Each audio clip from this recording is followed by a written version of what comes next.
সমূহ অসমবাসীলৈ মোৰ প্ৰণাম। এতিয়া আমি সকলোৱে ৰাইজে বিচাৰিছোঁ, গোটেই অসমবাসীয়ে বিচাৰিছে আমাক জুবিন দাৰ ন্যায় লাগে, যিহেতুকে তেওঁ মোৰ সন্তানৰ নিচিনা আছিলে। নিশ্চয় তাৰমানে মোৰ সন্তানৰ নিচিনা আছিলে তেওঁ, সেইকাৰণে তেওঁ ন্যায় বিচাৰাটো ন্যায় বিচাৰে কামনা কৰোঁ আৰু তেওঁৰ আত্মাৰ শান্তি পাওক, সেয়ে মোৰ কামনা বিচাৰোঁ। যিহেতুকে আমাৰ সমষ্টিত এটা মানে জুবিনৰ প্ৰতিমূৰ্তি হিচাপে মানে দিলে আৰু ভাল লাগিব। ধন্যবাদ। জয় জুবিন দা। পোনপ্ৰথমতে আমাৰ প্ৰাণৰ শিল্পী দাদাৰ যোৱাকালি এমাহ সম্পূৰ্ণ হৈছে আৰু আজি অসমত বা ভাৰতবৰ্ষত দীপাৱলী উদযাপন কৰা হৈছে। পোনপ্ৰথমতে দাদাৰ জাষ্টিচ বিচাৰিছোঁ, পোনপ্ৰথমতে সকলোতকৈ আগত। তাৰপিছত অসমবাসীলৈ পোহৰৰ উৎসৱ দীপাৱলীৰ শুভেচ্ছা জ্ঞাপন কৰিছোঁ। আমি প্ৰতিটো বছৰে বিভিন্ন ধৰণৰ লাইটেৰে বা আতচবাজিৰে আমি দিৱালী উদযাপন কৰোঁ, কিন্তু এইটো বছৰ সম্পূৰ্ণ সুকীয়া সেমেকা দিৱালী। দাদা অবিহনে না দিৱালী হয়, না বিহু হয়, না যিকোনো এটা পৰ্ব হয়। আমি সকলোৱে দাদাক শ্ৰদ্ধাঞ্জলি জনাইছোঁ।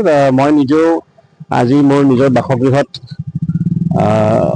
দিৱালী বুলি নহয়, দাদাক আচলতে এটা শ্ৰদ্ধাঞ্জলি দিছোঁ দীপাৱলীটাৰ এই ক্ষণত, আৰু নেদেখাজনৰ ওচৰত আমি প্ৰাৰ্থনা জনাইছোঁ যাতে দাদাৰ কি হৈছিল সেইদিনাখন ছিংগাপুৰত আজি এমাহ পূৰ্বে, সেই গোটেইখিনি ঘটনা সম্পূৰ্ণ সকলোৰে সন্মুখত আহিব লাগে আৰু দাদাৰ জাষ্টিচ পোৱাটো বিচাৰিছোঁ। দাদাৰ আত্মাৰ সদগতিৰ কামনা কৰিছোঁ।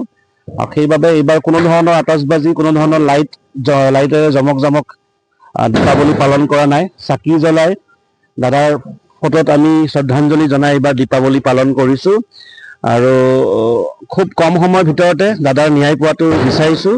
এতিয়া অসমত বিভিন্ন ধৰণৰ কথা চলি আছে, এইবোৰ সকলো কথা বাদ দি কেৱল আমি দাদাৰ ন্যায় বিচাৰিছোঁ।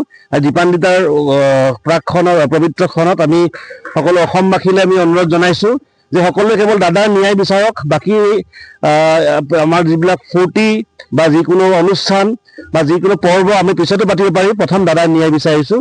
সেইবাবে আজি আমি এটা সৰুকৈ মোৰ ঘৰত এটা অনুষ্ঠান পাতিছিলোঁ, সৰু ল'ৰা ছোৱালীখিনিক আমি নিমন্ত্ৰণ দিছিলোঁ। ওচৰত থকা সকলোকে নিমন্ত্ৰণ দি যেনেকৈ পাৰিছোঁ তেনেকৈ দীপান্বিতা আমি উদযাপন কৰিছোঁ। সেইটো প্ৰথম দিনাখনেই কৈছোঁ, সেইদিনা প্ৰথম দিনাখনেই বিচাৰিছোঁ যে আমাৰ পলাশবাৰী সমষ্টিত এটা দাদাৰ স্মৰণত এটা ডাঙৰ কিবা এটা হ'ব লাগে। সেইটো পাৰ্ক বনাওক, তেওঁলোকে প্ৰতিমূৰ্তি বনাওক বা স্কুল বনাওক বা পুথিভঁৰাল যি বনাওক, দাদাৰ নামত হ'ব লাগে। আৰু মই যোনটো ৰাস্তাত বসবাস কৰি আছোঁ, মই অতি সোনকালে ৰাইজৰ লগত আলোচনা কৰি আমাৰ ৰাস্তাটো দাদাৰ নামত কৰিব পৰা যায় নেকি, সেইটো বাবে আমি আলোচনা চলিম। দাদাৰ নামত হয়তো ৰাস্তাটো আমি উচৰ্গা কৰিম বুলি ভাবিছোঁ। ৰাস্তাটো আমাৰ দাদাৰ নামেৰে কৰিম বুলি এটা আলোচনা, এটা চিন্তা চৰ্চা, মোৰ প্ৰাৰম্ভিক চিন্তা চৰ্চা এটা আছে। আমাৰ ইয়াতে স্থানীয় ৰাইজৰ লগত আলোচনা কৰি মই সেইটো ব্যৱস্থা কৰিলে আপোনালোকক নিশ্চয় জনাম।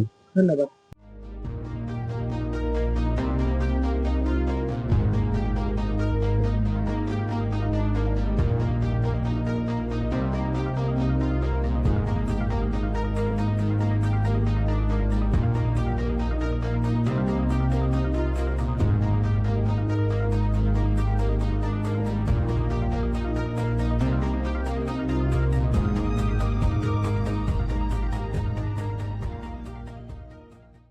Stay informed, stay ahead. News NE 365.